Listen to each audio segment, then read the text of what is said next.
नमस्कार, मैं हूं संजय शर्मा। आप देख रहे हैं 4 PM न्यूज नेटवर्क। प्रधानमंत्री नरेंद्र मोदी अपने जीवन के सबसे परेशानी वाले दौर में पहुंच गए हैं। जो आग उन्होंने लगाई थी उसकी लपटें अब उन्हें ही भस्म करने पर आमादा हैं। एक तरफ उनकी गोदी मीडिया दिन रात ऐसे आलाप कर रही है कि जैसे मानो भारत और पाकिस्तान के बीच जंग हो गई। दूसरी तरफ मोदी जी जानते हैं कि हकीकत क्या है, भारत की स्थिति क्या है, जंग होगी तो कहाँ-कहाँ कितना नुकसान होगा, इसका आकलन लोगों ने बता दिया है। मोदी जी को समझ आ रहा होगा कि अग्निवीर जैसी फालतू की योजनाएं लाकर उन्होंने सेना का कितना बड़ा नुकसान कर दिया। अब तो सेना के बड़े-बड़े अफसर जो मोदी के भक्त थे, वो भी आके कहने लगे हैं कि अग्निवीर योजना सरकार के लिए सबसे घातक साबित हुई। दूसरी तरफ भारतीय जनता पार्टी के अंदर घमासान मचा हुआ है। उत्तर प्रदेश में योगी आदित्यनाथ को हटाने की खबरों ने योगी आदित्यनाथ का पारा चढ़ा दिया है।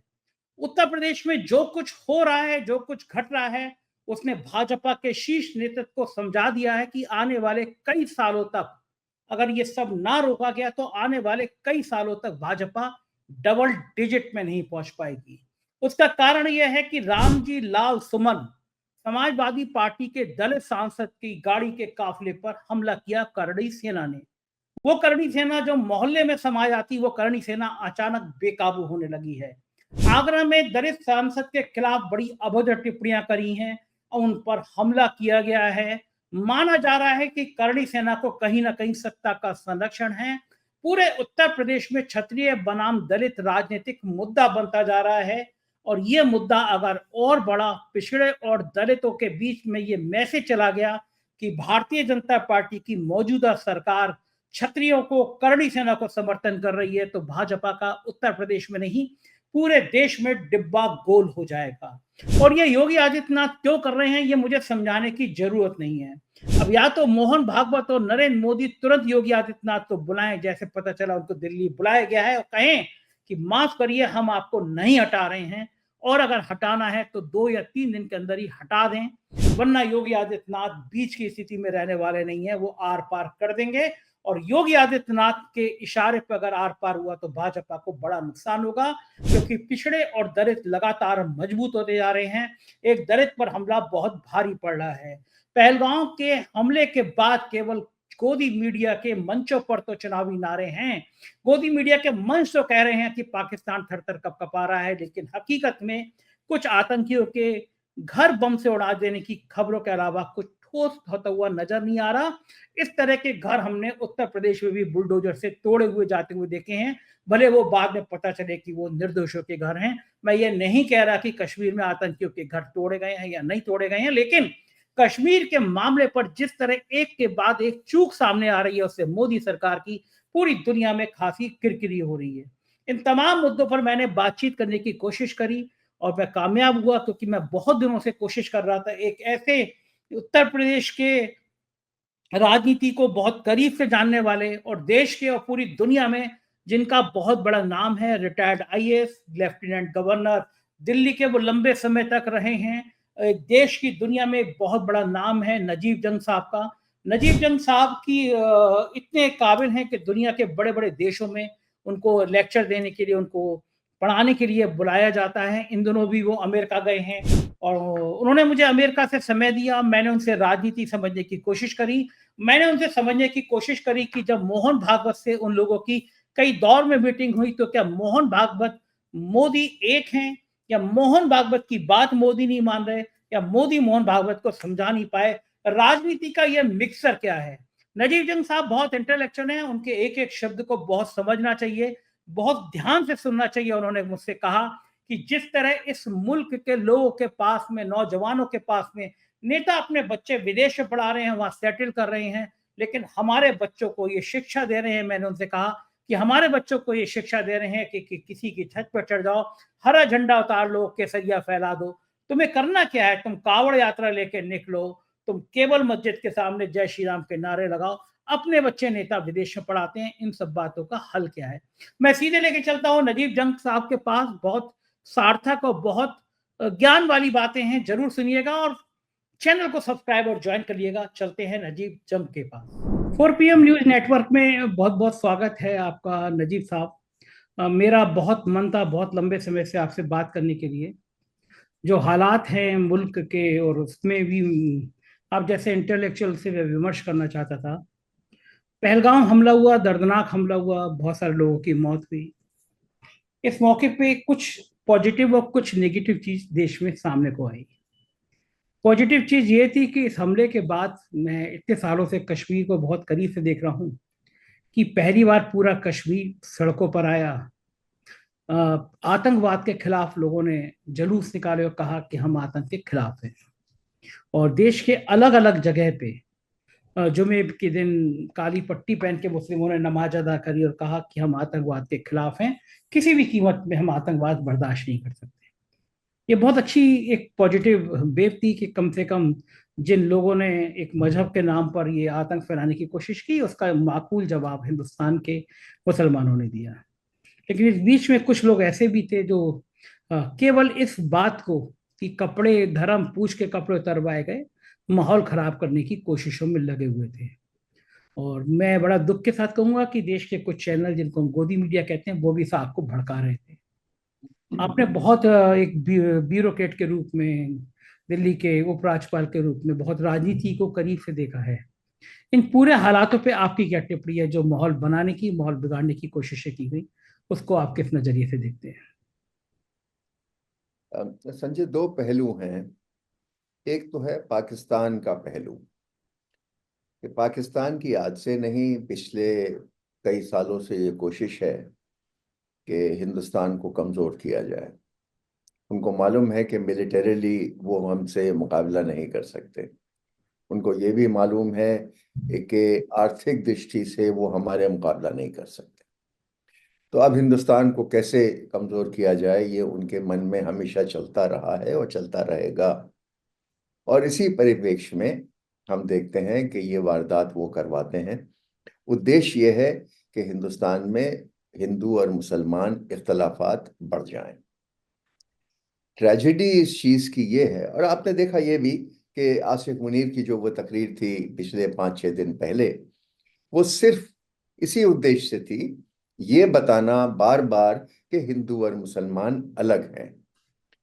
वो ये भूल जाते हैं, और ये एक बहुत जाहिल आदमी का एक बयान है कि हम लोग अलग एथनिसिटी से इस तरह नहीं होते। हमारी भाषा एक है, केवल रिलीजन अलग हो जाने से हम लोग अलग नहीं होते। हमारी एथनिसिटी एक है, हम एक जगह पैदा हुए हैं, हमारा डीएनए एक है। तो पाकिस्तान एक घटिया सी बात पकड़ के कि हम धर्म से अलग हैं, उसको बार बार टहलाता है। और सबसे बड़ी दुख की बात यह है कि हमारे मुल्क में एक एक वर्ग है, मैं समझता हूँ 15, 16, 20% जो इस चीज में बह जाता है। और उसका नतीजा ये होता है कि पूरे हिंदुस्तान में आप देख रहे हैं कि सोशल मीडिया है, गोदी मीडिया है, ये सब लग गए हैं कि कि मुसलमानों की नेशनलिज्म को चैलेंज करने के लिए। मुझे बहुत मुझे बहुत दुख होता है जब मैं देखता हूं कि सैकड़ों मुस्लिम तंजीमें जो हिंदुस्तान में हैं, ग्रुप्स हैं, इंडिविजुअल्स हैं, वो बार बार ये डिक्लेयर कर रहे हैं कि हम हिंदुस्तानी हैं, हम इस अग्रेशन के खिलाफ हैं, इस वारदात के खिलाफ। मेरा आपसे ये कहना है और पूछना है कि क्या मुसलमान रोज अपना नेशनलिज्म प्रूव करेगा? क्या हर घटना के बाद मैं ताली बजाऊंगा और अपने सीने पे पीटूंगा कि मैं हिंदुस्तानी हूं? मुझे तो इस बात से शर्म आती। मैं तो अपने सीने पे नहीं लिखना चाहता कि मैं हिंदुस्तानी हूं, क्योंकि मेरे दिमाग में है, मेरे दिल में है, मेरे डीएनए में है कि मैं हिंदुस्तानी हूं। तो ये एक चीज है जो पाकिस्तान का प्लॉट है। ये बहुत गहरा और संगीन प्लॉट है, और इसके चक्कर में हमारा एक विशेष वर्ग आ गया है, और हिंदुस्तान को बहुत बड़ा नुकसान होने वाला है। ये बात ठीक है आपकी, और किसी भी शख्स को ये दर्द हो कि उसको बार बार अपनी नागरिकता, अपनी पहचान प्रूव करने की कोशिश की जाए। लेकिन मुझे बड़ा दुख है कि पार्लियामेंट, आपने तो बहुत करीब से देखा है नेताओं को, एक ब्यूरोक्रेट के रूप में भी, एक पॉलिटिकल सिस्टम में एज लेफ्टिनेंट गवर्नर के रूप में भी, कभी आप कल्पना कर सकते हैं कि जो मेंबर ऑफ पार्लियामेंट हो वो इस आग को बुझाने की जगह आग में घी डालें? एक एमपी हैं निशिकांत दुबे, उन्होंने कलमा लिखा और कहा कि अब मुझे कलमा पढ़ना पड़ेगा कि अगर मुझे महफूज करना है।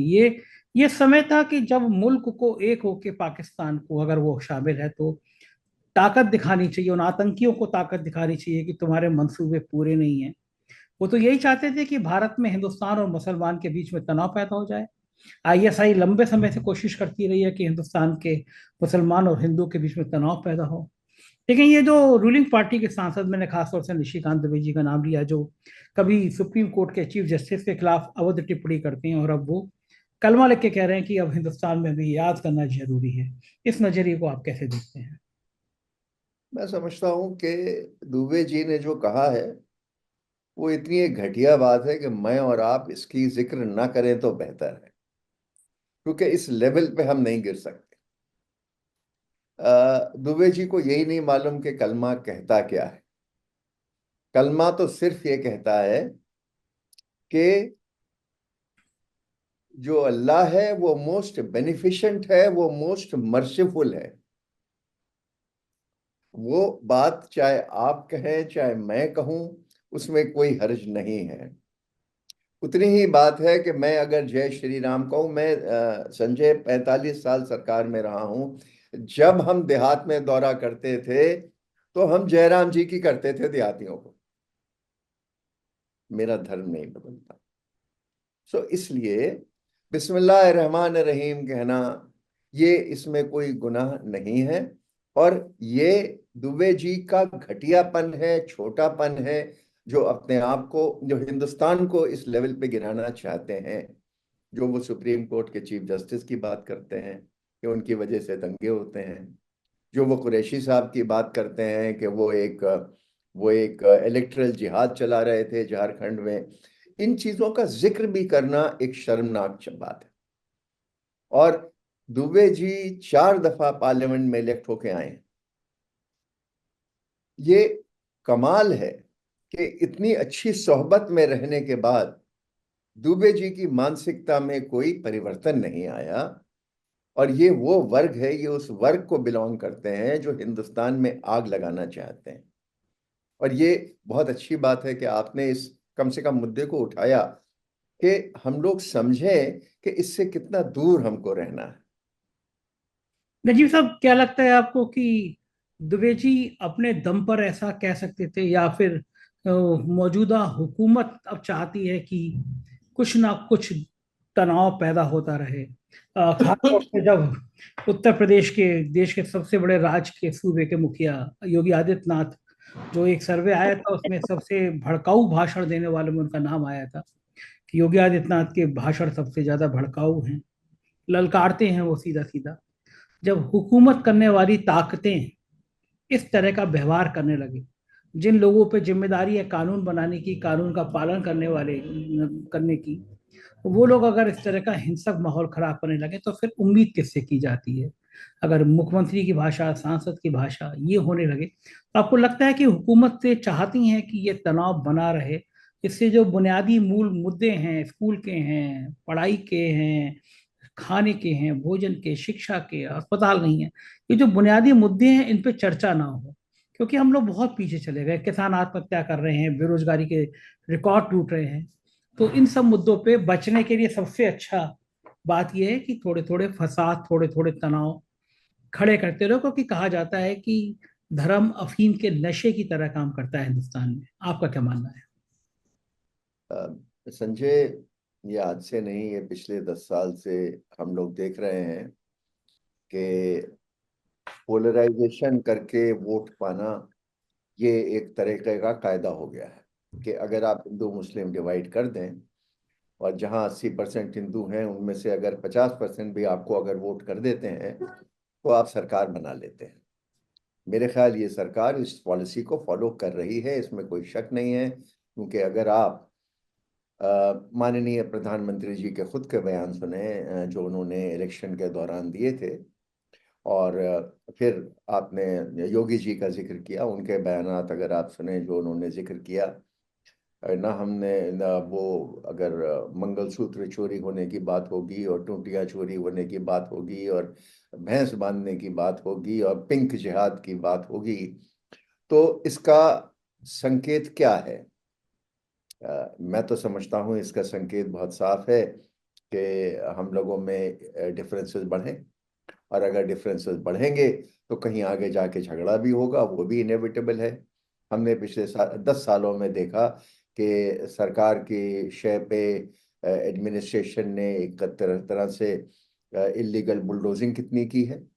हमने ये भी देखा है कि कितनी हेट स्पीचेस हुई हैं और उन लोगों के खिलाफ कोई कोई एक्शन नहीं लिया गया है।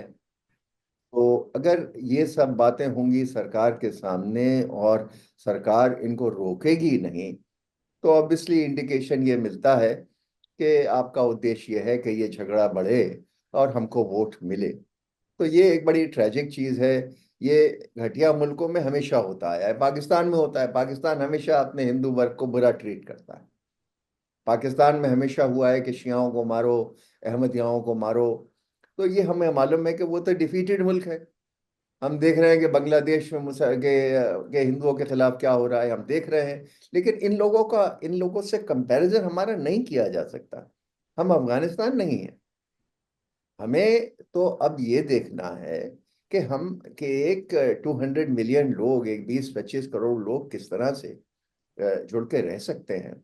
और देखिए, हमने तो संघ में मैंने और मेरे दोस्तों ने संघ में पिछले 3-4 साल 5 साल में बातें की हैं।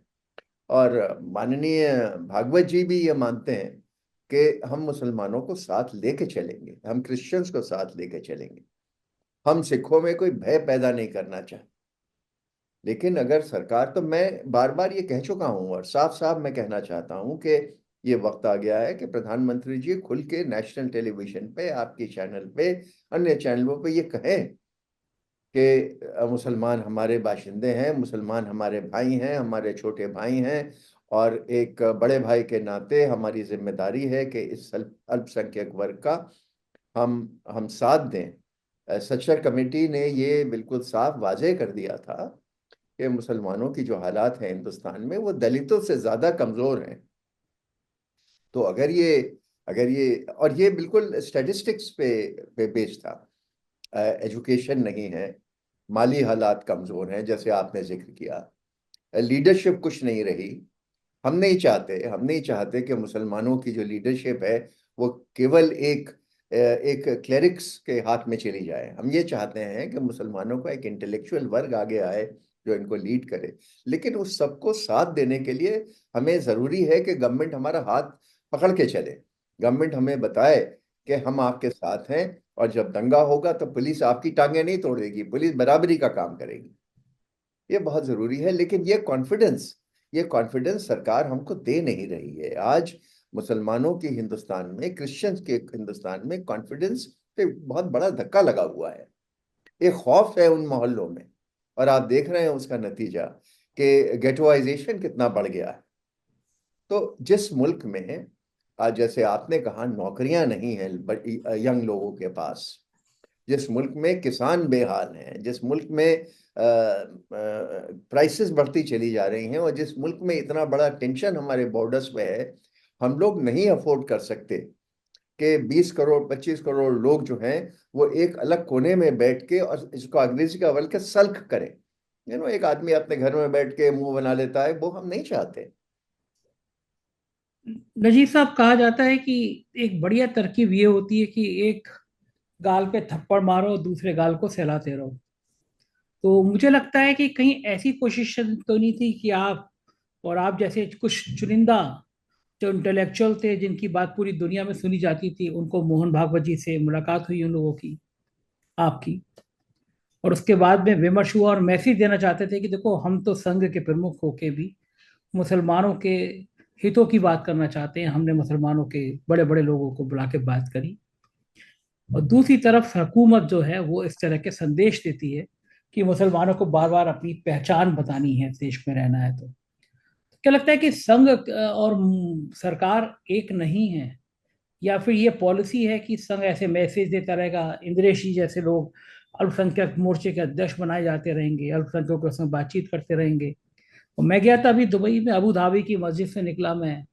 अबू धाबी की मस्जिद के बाहर प्रधानमंत्री जी का वो फोटो वीडियो चल रहा था, जो प्रधानमंत्री जी मस्जिद देखने गए थे वहाँ के शेख लोगों के साथ। तो मुझे बड़ा हंसी भी आई कि हिंदुस्तान की मस्जिदों के नीचे मंदिर तलाश जाएंगे, या मंदिरों के नीचे मस्जिदें ढूंढी जाएंगी, आसपास मस्जिदें ढूंढी जाएंगी, और विदेशों में हुई मस्जिदों को इतने प्यार से तलाशा जाएगा। और मैंने एक भक्त से कहा, उन्होंने टिप्पणी करी मुझसे, कहा कि देखो अबू धाबी तक में मोदी जी ने मंदिर बना दिया। तो मैंने कहा इससे सबक लेना चाहिए कि जो शेख हैं उन्होंने कितनी तवज्जो दी भारत को, भारत के लोग रह रहे हैं, उन्होंने मर्यादा रखी, और मस्जिद जो मंदिर बनाया वो भी ऊंचाई पे बनाया कि लोग सिर उठा के जाएं। तो उन्होंने एक मंदिर बनाया, मुस्लिम इलाके में बनाया, तो और जिम्मेदारी बनती थी कि हम अपने यहाँ की मस्जिदों को भी महफूज रखें, हर मस्जिद के नीचे मंदिर ढूंढने की कोशिश ना करें। भागवत जी ने बयान दिया कि हर मस्जिद के नीचे मंदिर नहीं ढूंढा जाना चाहिए, लेकिन योगी आदित्यनाथ जी ने पलट के जवाब दिया कि हमारे स्वाभिमान का मामला है।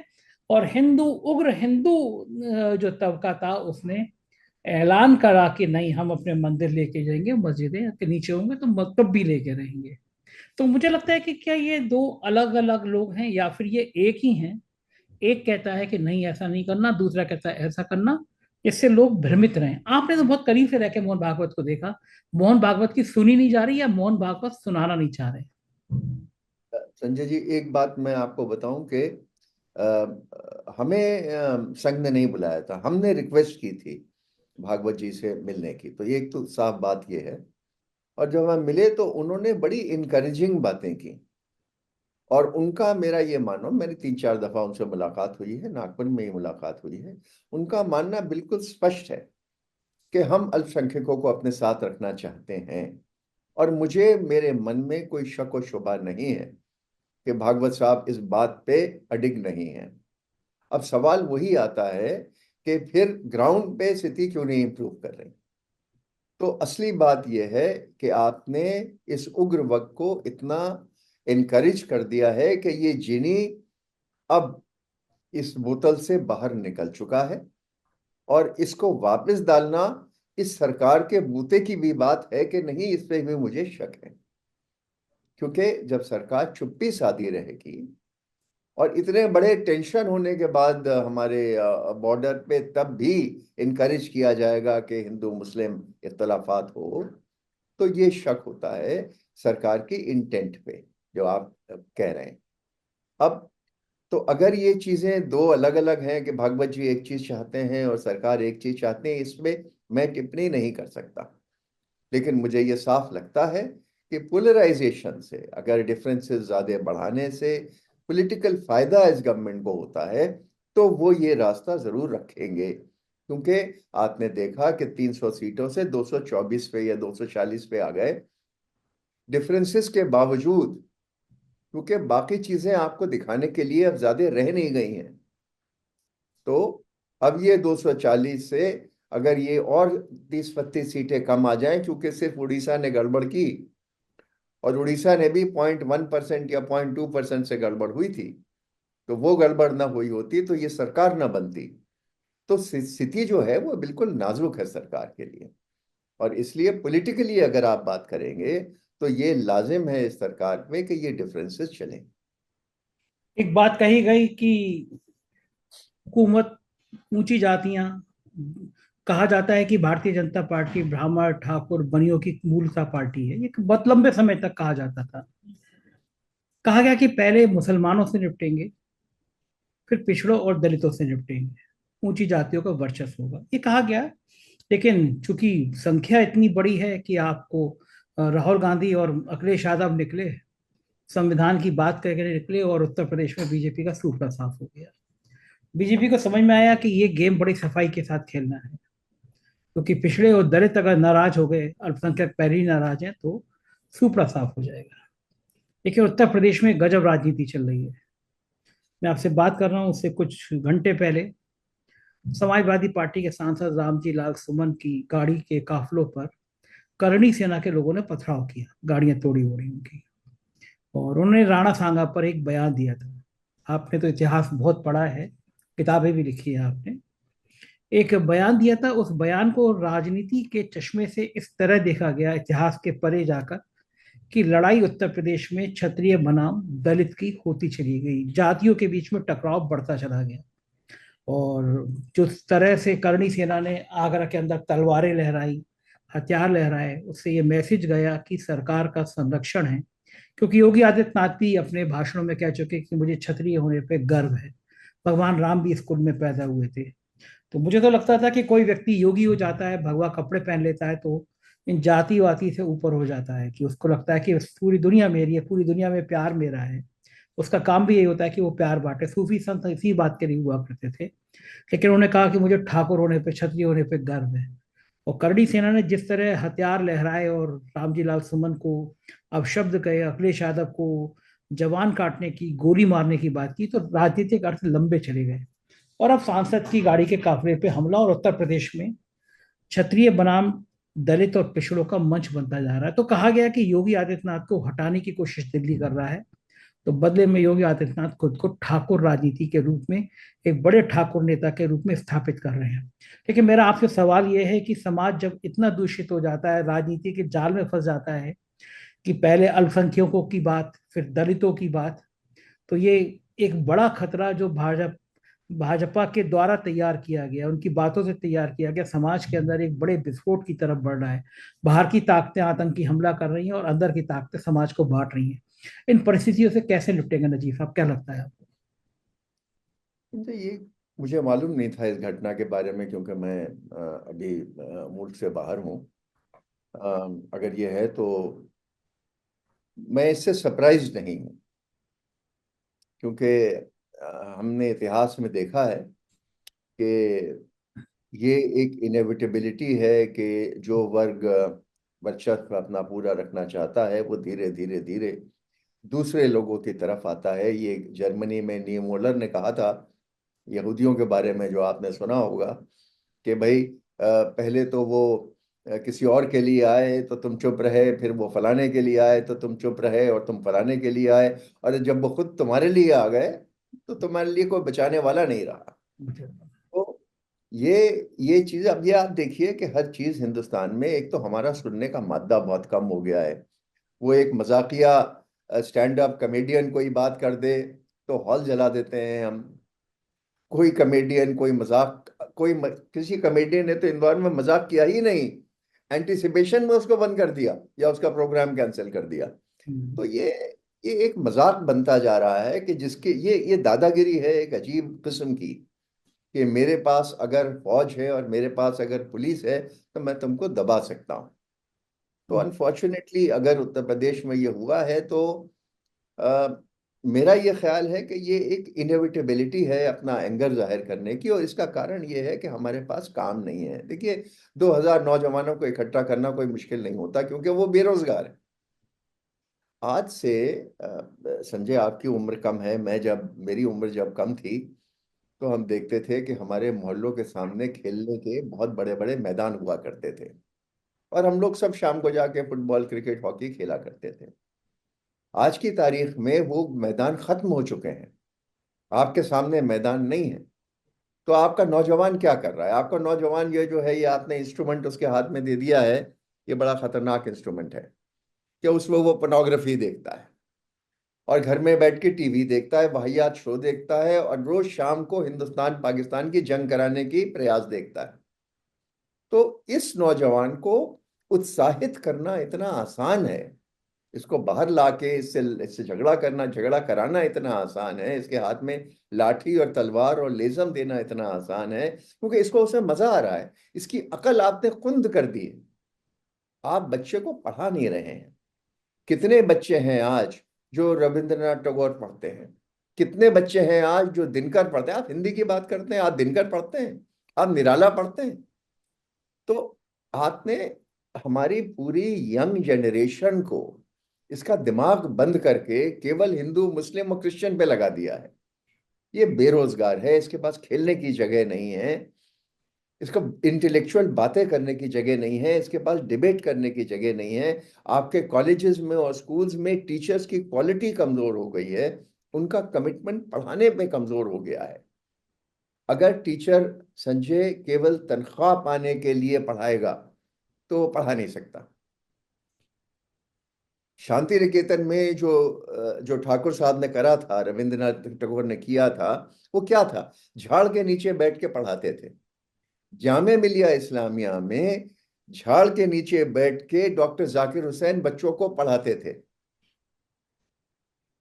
एक कमिटमेंट था। और जाकिर साहब जब जर्मनी से लौटे थे तो 25 रुपए तनख्वाह उन्होंने ली जामिया में, उससे तनख्वाह नहीं बढ़ाई अपनी, कि ये मेरा कमिटमेंट है पढ़ाने के लिए। So we have lost our commitments to the country. हमारा नेशनल प्राइड केवल इतना रह गया है कि हम सीना ठोक के और नारेबाजी करें और एक दूसरे के खिलाफ नारे लगाएं। अगर हम एक दूसरे को जागृत नहीं करेंगे ट्रू नेशनलिज्म में, और ट्रू नेशनलिज्म ये है कि हम दुनिया से प्यार जब करेंगे। नेशनलिज्म, आप क्या बात कर रहे हैं? आप समझ रहे हैं कि इजरायली जो है वो नेशनलिज्म दिखा रहा है गाजा की तरफ, या नफरत दिखा रहा है इंसानियत की तरफ? तो क्या हम नफरत पैदा कर रहे हैं या पेट्रियोटिज्म पैदा कर रहे हैं? असली पेट्रियट तो इजराइल में भी वो है जो नेतन्याहू साहब का विरोध करता है। और मैं जहां यहां बैठा हूं अमेरिका में, यहां लाखों नौजवान हैं जो इसका विरोध करते हैं। और लाखों नौजवान हैं यहाँ पर जो हिंदुस्तान और पाकिस्तान में जो डिफरेंसेस हैं उसका विरोध करते हैं, क्योंकि दोनों मुल्क अफोर्ड नहीं कर सकते आपस का झगड़ा। हम क्या करना चाहते हैं? हम पाकिस्तान से जंग करना चाहते हैं? तो क्या रिपरकशन होंगे ये सोचे हैं हमने? कितने लाखों नौजवान मरेंगे हमारे, कितने जवान मरेंगे हमारे, कितनी विधवाएं होंगी हमारी, कितनी माएं अपने बच्चे को शहीद करा देंगी? क्या हमने ये सोचा है? पॉलिटिशियन के लिए तो बड़ा आसान खेल है ना। आप पाकिस्तान का पानी बंद कर दीजिए, हम लोग जीत जाएंगे। लेकिन क्या होगा? एक ह्यूमन एस्पेक्ट भी है। पाकिस्तान में भी तो लोग मर जाएंगे जब उनके पास पानी नहीं होगा। जब कराची और लाहौर और मुल्तान में पानी नहीं मिलेगा तो जनरल आसिफ मुनीर की बेवकूफी की वजह से एक इनोसेंट आबादी भी तो मरेगी। आसिफ मुनीर का क्या खेल है? आसिफ मुनीर का तो सिर्फ ये खेल है कि मेरा मुल्क बर्बाद है, मैं अपनी नौकरी बचाए रखूं। क्योंकि इमरान खान का तक को तो वो झेल नहीं सकते जो वो जेल में है। 3 दफा वो इमरान खान को वो कह चुके हैं कि भैया तुम हमसे एग्जाइल में चले जाओ, वो मानता नहीं है।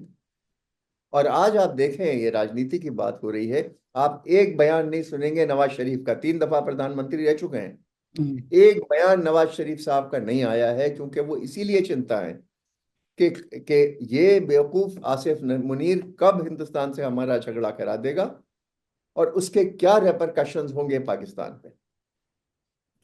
तो ये पॉलिटिशियन जो खेल खेलते हैं मुल्क की कीमत पे, ये हमारे सबके लिए बहुत घातक है। लेकिन पॉलिटिशियन को क्या लगता है, 5 साल मैं रह लूं, पैसे मिल जाएंगे, कुछ पैसे कमा लेंगे, हमारे बच्चे अमेरिका में पढ़ लेंगे, हमारा आलीशान घर बन जाएगा। यही तो इंटरेस्ट रह गया। आप ये तो भूल गए कि जवाहरलाल नेहरू तो कितने साल जेल में रहे थे। आप ये तो भूल गए कि सुभाष बोस जो है वो एग्जाइल में चले गए थे हिंदुस्तान को बचाने के लिए। आप ये तो भूल गए कि कितनी दफा गांधी जी भूख हड़ताल में बैठे थे। या आप भूल गए? या आप भूल गए कि सॉल्ट मार्च जब लगी थी तो कितने लोग वहां पर डंडा खाने चले गए थे साबरमती के किनारे, कि हमें डंडे मारो लेकिन हम यहाँ पर नमक बनाएंगे। हम सब भूल गए। बिल्कुल तो ठीक कह रहे हो। हिंदुस्तान आपने नहीं रखा। आपने आज हिंदुस्तान रखा है कि हम में और आप में बस इख्तलाफ हो जाए। हम रात आज आप तू मैं करते रहें और मेरी रोटी सिकती रहे भाई। बिल्कुल ठीक कह रहे हैं आप। और मैं तो कई बार कहता भी हूँ इस बात को कि नेता बहुत सुरक्षित होते हैं, उनके बच्चे विदेश में पढ़ते हैं, वहीं नौकरी करते हैं, और हमारे आपके नौजवानों को, बच्चों को सिखाते हैं कि किसी के घर पे छत पे चढ़ जाना है, वह हरा झंडा उतार के भगवा झंडा फहराना है। जब नारे जुलूस निकल रहा होगा तो मस्जिद के सामने ही बैठ के जय श्री राम के नारे लगाने हैं, कावड़ यात्रा निकालनी है। ये आम देश के नागरिक के बच्चों को सिखाते हैं, अपने बच्चे विदेश में रखते हैं, सुरक्षित रखते हैं। एक आखिरी सवाल नजीब साहब, इस पूरी तस्वीर का विकल्प क्या है? सुधरे कैसे, तंत्र कैसे सुधरे? है ये जो नेता है, ये जो नफरत बो रहे हैं, इस हवाओं में नफरत बो रहे हैं। और जो आपने कहा कि खेल के मैदान होते थे, आदमी बातें करता था, मैं तो देख रहा हूँ जो खुशहाली का मापदंड आया है पूरी दुनिया का, पाकिस्तान हमसे आगे है। मेरे एक मित्र हैं, बड़े कट्टर हैं, उनको यकीन नहीं हुआ, मैंने उनको रैंकिंग खोल के दिखाई कि खुशहाली में पाकिस्तान हमसे आगे है। उन्होंने कहा कि इतना फटेहाल देश, इस पे खाने का पैसा नहीं है, वो वो वहाँ का समाज हमसे खुश कैसे हो सकता है। मैंने उनसे यही कहा कि हम जो है दिन भर हमारे व्हाट्सएप पे हिंदू मुसलमान के फसाद आते हैं, हमारे जहन में तेजाब भर दिया गया है, हर समय हम गुस्से में रहते हैं, हम खुशी भूल गए हैं। इसलिए शायद पाकिस्तान के लोगों के पास खाने का पैसा नहीं होगा, लेकिन मस्त होंगे, खुश होंगे। और खुशी पहला पैमाना है जीवन का। आप हेल्थी होंगे, आप दिमाग से हेल्थी होंगे, शरीर से हेल्थी होंगे, तो आप खुश रहेंगे। वो हिंदुस्तान में कम होती जा रही है। मेरा आखिरी सवाल ये है कि इसका रास्ता क्या है, क्या रास्ता निकले, क्या मुल्क का आम आदमी किस तरह से सोचे और किस तरह से अपने नेताओं को सोचने को मजबूर करे। ऐसा जाल बुन दिया है चारों तरफ, उससे वो निकल नहीं पा रहा। रास्ता क्या है इसका? बेईमान को कौन रास्ता दिखा सकता है संजय? मेरे पास कोई जवाब नहीं है आपका, क्योंकि अगर बेईमानी मेरे डीएनए में घुस गई है, डीएनए अगर बेईमानी मेरे चपरासी से लेके ऊपर के लेवल तक चली गई है, तो मैं आपको क्या रास्ता बता सकता हूँ? आपके बुजुर्गों ने हमेशा ये कहा है कि भाई सच्चाई को सोचो, बेईमानी मत करो। मैं ये देखता हूं कि सुबह सुबह अफसर अपने घर से पूजा करके निकलता है और ऑफिस में जाके बेईमानी शुरू कर देता है। तो 5 मिनट के लिए हम भगवान को सोचते हैं और उसके बाद फिर अपनी जेब को सोचते हैं। इसका एक इकोनॉमिक रीजन है। इकोनॉमिक रीजन ये है कि जब इसको कहते हैं साइज ऑफ द केक, जब साइज ऑफ द केक छोटा होता है, तो आदमी सबसे पहले अपने आप को सोचता है कि भैया केक का पोर्शन मैं ले लूं। उसके बाद ये देखता है कि मैं परिवार के लिए भी कुछ रख लूँ, और फिर अब सोचता है कि अपने मोहल्ले के लिए कुछ रख लूँ, फिर देखता है कि मैं अपनी जाति के लिए कुछ रख लूँ, फिर कहता है मैं अपने धर्म के लिए कुछ रख लूँ। तो हमारा size of the cake but नहीं रहा है हमारे। आप तो बहुत एग्जाम्पल देते हैं उन लोगों का जो करोड़पति होते चले जा रहे हैं, अपने शो में होते चले जा रहे हैं, होते चले जा रहे हैं, और मुल्क गरीब होता जा रहा है। 63-64% मेरे मेरे मुल्क के ऐसे बाशिंदे हैं जो $3 या $4 रोज नहीं खर्च कर सकते हैं, 30 रुपए और 40 रुपए रोज पे रहते हैं। तो इसमें चक्कर तो यही है ना, कि जब तक हम सही तरीके से अपना इकोनॉमिक डिस्ट्रीब्यूशन नहीं करेंगे, और उसके लिए इंटेलेक्चुअल्स को बैठना होगा, इकोनॉमिस्ट को बैठना होगा, ईमानदार राजनीतिक लोगों को बैठना होगा और सोचना पड़ेगा कि क्या रास्ता है। जवाहरलाल के खिलाफ आप बहुत हैं। जवाहरलाल ने 1950 में सोचा था 5 ईयर प्लान बनाने का, वो फेल हो गया, मैं मानता हूं। लेकिन किसी ने सोचा तो था कि भैया मैं देश के लिए क्या करूंगा। लेकिन उसका नतीजा क्या हुआ? फेलियर के बावजूद आईआईटी बन गए, एम्स बन गए, भागड़ा नंगल बन गया, कितनी चीजें हुई, पूरा आपका पब्लिक सेक्टर बन गया। सिंदरी में प्लांट बन गया, दुर्गापुर में प्लांट बन गया, भिलाई में प्लांट बन गया। जो आज हमारी बेसिक है, बेसिक स्ट्रेंथ है, वो शुरू हुई। तो हमें इक्विटेबल डिस्ट्रीब्यूशन के बारे में कहीं ना कहीं बैठ के सोचना पड़ेगा।